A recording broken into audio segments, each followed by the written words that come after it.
Muy bien, entonces vamos a hacer algunos señalamientos sobre la práctica que ya hemos ido revisando en clase, porque me he dado cuenta de que algunos aspectos no los vimos claramente en su momento. Por ejemplo, en el primer caso que nosotros hablábamos de las ecuaciones de posición y velocidad, tenemos, por ejemplo, bueno, ya sí hemos visto que la ecuación de posición, eso sí ya lo hemos visto, ¿verdad? Que la ecuación de posición es x igual a v sub 0t más un medio de aceleración por el tiempo al cuadrado más posición inicial. Bueno, aquí lo que yo quiero dejar aclarado es que no importa en qué orden yo ponga la ecuación, siempre la velocidad inicial va a ser lo que esté delante de el término de tiempo, la mitad de la aceleración va a ser lo que esté delante del tiempo elevado al cuadrado y por lo tanto para saber la aceleración yo tendré que multiplicar por 2 ese valor que esté delante y donde no aparezca ninguna variable ese será el punto de partida. Luego recordar que si yo derivo la ecuación de posición, entonces tengo la ecuación de velocidad. Eso es lo que se hace para poder resolver la parte de yo he derivado la ecuación de posición y de allí entonces hago el reemplace a lo que ellos me habían dicho que querían, creo que saber que cuándo era 25 metros por segundo. Y una vez que ya tengo la expresión de la ecuación de posición, pues simplemente si me dan un tiempo, se reemplaza y ya tenemos el valor correspondiente. Entonces siempre señalarles que cuando uno está haciendo el procedimiento, uno puede trabajar simplemente el álgebra sin poner las unidades, pero cuando yo doy respuesta, sí tiene que tener unidades. A menos que yo indique lo contrario, ¿verdad? Bueno, esto es lo que tiene que ver con la ecuación de posición. Ahora los gráficos de posición y de velocidad correspondientemente, si trabajamos con un rectilíneo uniforme,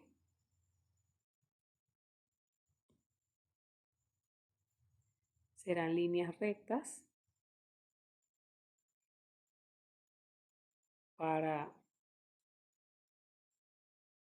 valores de posición inicial mayor que 0, igualmente para valores de posición inicial menor que 0, y las inclinaciones estarán dadas por los valores de posición, es decir, el valor de posición, la inclinación hacia abajo siempre representará velocidades negativas, las velocidades positivas se representarán con líneas hacia arriba. Básicamente eso con el rectilíneo uniforme, y en el uniformemente acelerado,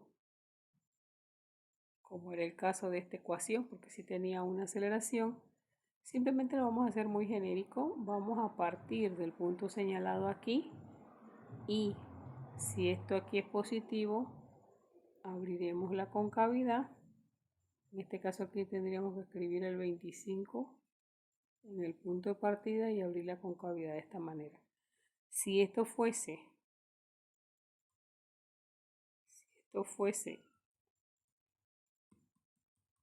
negativo,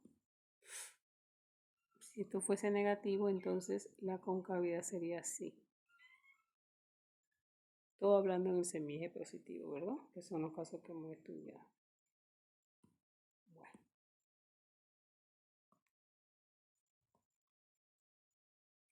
Este otro problema lo habíamos resuelto, pero no lo resolvimos bien porque creo que no lo leímos bien.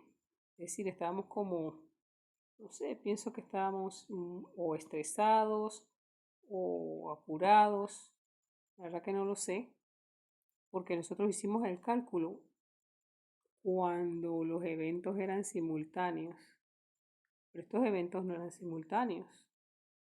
Fíjese que nosotros teníamos el caso de que el médico salía de una vez, pero los que estaban con el curandero, tras 10 minutos fue que pudieron salir porque ellos tuvieron que armar la camilla, subir al niño, todo lo demás, pero me imagino que preparar su comida, despedirse de la familia. Bueno, en 10 minutitos ellos salieron, pero eso es, recuérdese que 10 minutos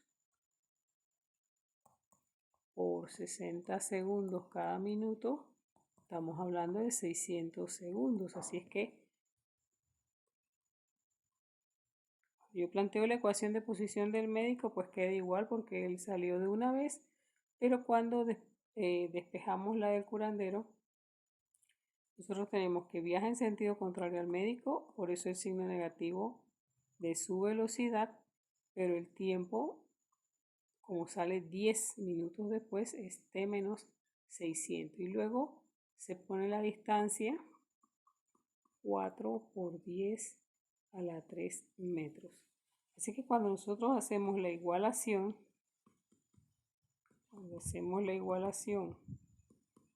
correspondiente, ahora nos va a salir menos 0.50 por menos 600 nos va a dar más 300. Así es que no vamos a tener esto igualado a 4 por 10 a la 3, sino a 4.3 por 10 a la 3. Por todo lo demás, pues simplemente se le aplica el álgebra y se resuelve. Los valores varían ligeramente, pero sí varían. Sí varían. Y es bueno tomarlo en cuenta, que eso está variando. Nos queda pues en el tiempo, nos queda 478 por 10 a la 3 y en la distancia o la posición del encuentro nos queda 1,91 por 10 a la 3 metros. Esto sería entonces la coordenada de cruce y esta la de tiempo, por ejemplo.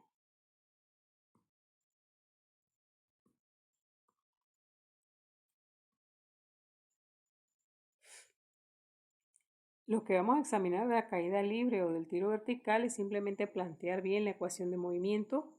Por favor, yo sé que ustedes pueden haber aprendido esto de otra manera y no digo que esté bien ni mal, en el momento histórico en el que se lo enseñaron era importante, pero ahora tenemos que evolucionar y crecer hacia el estadio universitario en el que nos encontramos, así es que vamos a plantear de una vez todo lo que ocurre. Es decir, si vamos a plantear la ecuación de posición, ya sabemos, vuelvo y repito, posición es velocidad inicial por el tiempo, más un medio de aceleración por el tiempo al cuadrado, más y sub 0, que no es otra cosa que la posición inicial. Bueno, si nosotros tenemos una caída libre, obviamente y sub 0 va a ser positivo. Si tenemos un tiro vertical, puede ser positivo, puede ser negativo, puede ser 0, porque simplemente se está lanzando hacia arriba y lo que sí tiene que tener un tiro vertical es una velocidad inicial diferente de 0. Porque en la caída libre la velocidad inicial sí es igual a 0. ¿verdad? Pero en ambos casos la gravedad está actuando en contra. Entonces el símbolo de la gravedad, el signo de la gravedad no se pone porque esté yendo hacia arriba o esté yendo hacia abajo. Ella siempre está actuando hacia atraer así al cuerpo, ¿verdad? Su efecto gravitatorio toda la vida ha sido atraer el cuerpo hacia sí. Entonces, bien sea que esté subiendo o bajando, ese siempre es su signo, ¿verdad? Y lo que va a definir cómo se va a comportar esto es el signo de la velocidad inicial, ¿ya? Bueno, entonces en el tiro vertical, y sub 0 es igual a 0, estamos de abajo hacia arriba, pero también pudiese haber un problema que dijese, Una ventana está ubicada a los 15 metros y yo lanzo hacia arriba desde allí o desde una azotea, es decir, y ese cero puede ser diferente de cero.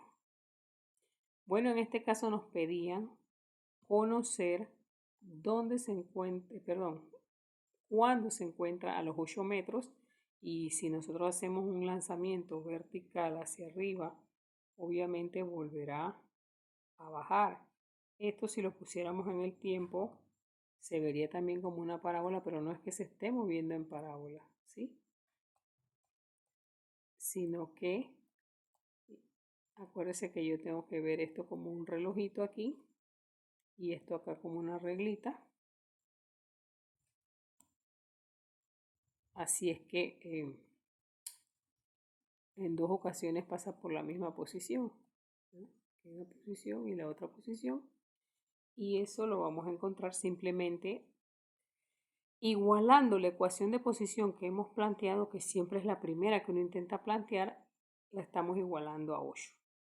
Les recuerdo que lo que está delante de t cuadrado es un medio de la aceleración, lo que está delante de t es la velocidad inicial y lo que está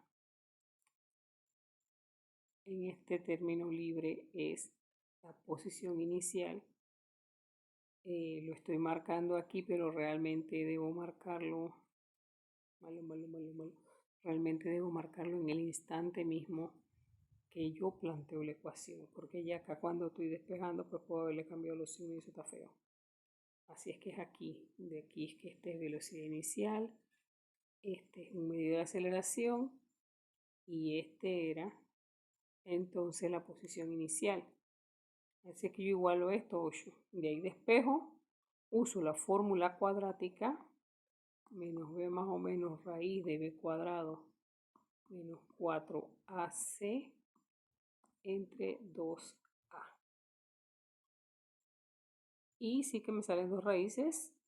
Fíjese que la primera, porque es que fíjese que esto aquí le dice más o menos, o sea que primero le da el mayor valor y después el más pequeño, porque usted tiene que recordar que lo que ocurre primero es esto, ¿sí?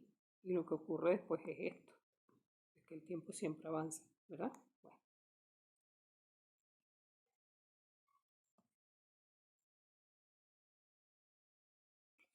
El 4 es un problema que está combinando lo que es el tiro horizontal con un problema de los cruces. Pero el problema de los cruces también va a ser en una sola dimensión, porque es cuando ya ha caído todo. Se encuentra entonces que para evitar caer y hacerse daño, por fortuna, pues cuando inventamos este problema dijimos, no, lo que pasa es que había una barcaza con neumáticos, o sea que los neumáticos son bastante elásticos, y queríamos saber qué velocidad o qué rapidez tenía esa barcaza a condición de que cuando él caía, la barcaza estuviera justo ahí para que no se hiciese daño. ¿Cómo se conseguía eso? Bueno, planteábamos la ecuación, porque otra cosa que nos pedían era la altura. Primero sacábamos la altura, pero era muy sencillo, porque recuerda que en el tiro horizontal actuamos como con caída libre y que en caída libre es simplemente un medio de g por t al cuadrado, ¿sí? Ahora bien, es un medio de g por t al cuadrado del tiro horizontal. Ya nosotros sabíamos el tiempo, ¿sí? Ya sabíamos el tiempo.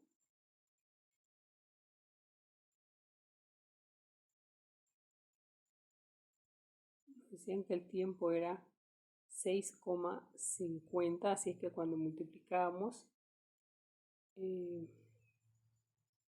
vamos a verlo aquí, tengo que en la caída libre la velocidad inicial en y es 0, así es que me va a quedar un medio de aceleración por el tiempo al cuadrado más y sub 0 será igual a 0, así que yo despejando me queda 4,90 por 6,50, que ese tiempo no los daba el problema, que le dé el problema.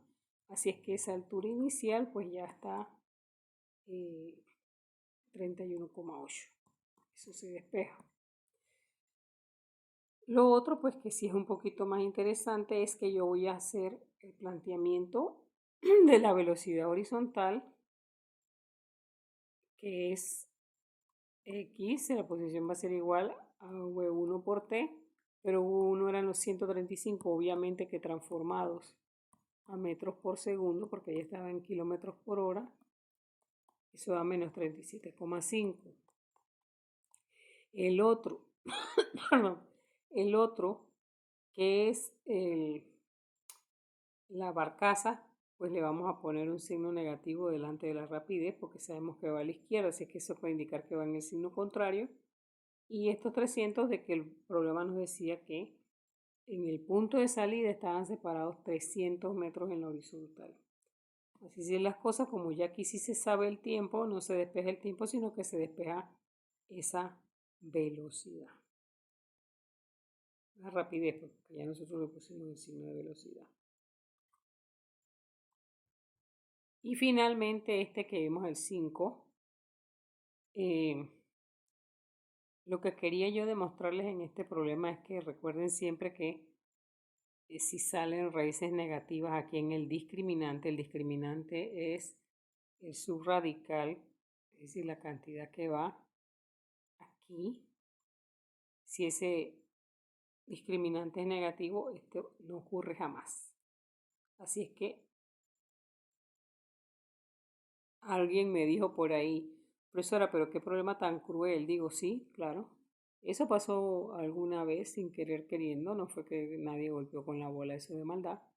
Estaba paseando, me parece que un águila, algo así que tenían en ese estadio, y la bola lo pateó. Pero afortunadamente en el problema, pues que si tiene la matemática, yo lo planifiqué para que no fuera así. Claro, lo que sí quiero que quede claro, y ya lo dijo por ahí un compañero, oye, pero si es que nunca pasa por ahí, tampoco nunca podemos calcular a qué distancia vertical ni la horizontal que hubiese caído. Ya para que lo tuvieran presente. ¿Y cómo se hizo eso? Pues simplemente recuerden que cuando yo tengo un tiro oblicuo, entonces allí primero tengo que descomponer la velocidad que me dan. En este caso me daban 25 metros por segundo en 37 grados. Con el comando rec busco sus componentes, me da 20 en la horizontal y 15 en la vertical. Bueno, como yo no sabía que no me iba a dar, yo lo que sí busco es en qué momento se encuentra a 12,5 metros de altura. Planteo la ecuación de posición para esa condición y ahí es donde me sale el tiempo negativo. Así que no pudiendo ver un tiempo de encuentro, tampoco hay una distancia de encuentro. Y recuerde que estos problemas no solo es resolver, es también saber interpretar. Lo último que les quiero decir al respecto del examen, ya después de hoy no vamos a hablar de este tema. Me pueden preguntar individualmente por el WhatsApp, lo que sea, pero yo no voy a dar más clases de este tema. Es que también dimos un tema más la semana pasada. En la práctica he entregado 5 de los 6 temas que van a venir en el examen, porque son los que hemos cubierto en la unidad de cinemática, pero el examen va a traer los 6 temas. Ay, profesor, ¿y cuál es el otro? ¿Y por qué no nos los va a dar? ¿Por qué no nos los ha dado? No, pero un momento. Ya usted sabe que son los movimientos compuestos de 2MRU, de lo que no hemos resuelto problema aquí, más allá de los ejemplos, ¿verdad? Pero es que de alguna manera yo tengo que saber qué estudiante es de B y qué estudiante es de A. Porque usted podría hasta llegar a una B simplemente con preguntarle a una inteligencia artificial que se lo resuelva, o aprendiéndose las cosas de memoria, o copiando. Ahí puede llegar una vez fácilmente, copiándose de usted mismo o de su cuaderno o de alguien más, o sea, no lo sé. Pero el estudiante es un estudiante perseverante, con capacidad de autoestudio y de reflexión. Entonces por eso yo les doy 5 de los 6 temas, no les digo que exactamente iguales, pero sí bastante parecidos. Y el último pues tiene que ingeniárselo a usted cuando lo vea, porque puede ser o totalmente un tema de movimiento de 2MRU, que es el que falta, o pudiera ser una combinación de todo lo demás. Hasta aquí, entonces, lo que es nuestra práctica de cinemática y nuestra unidad de cinemática para este semestre.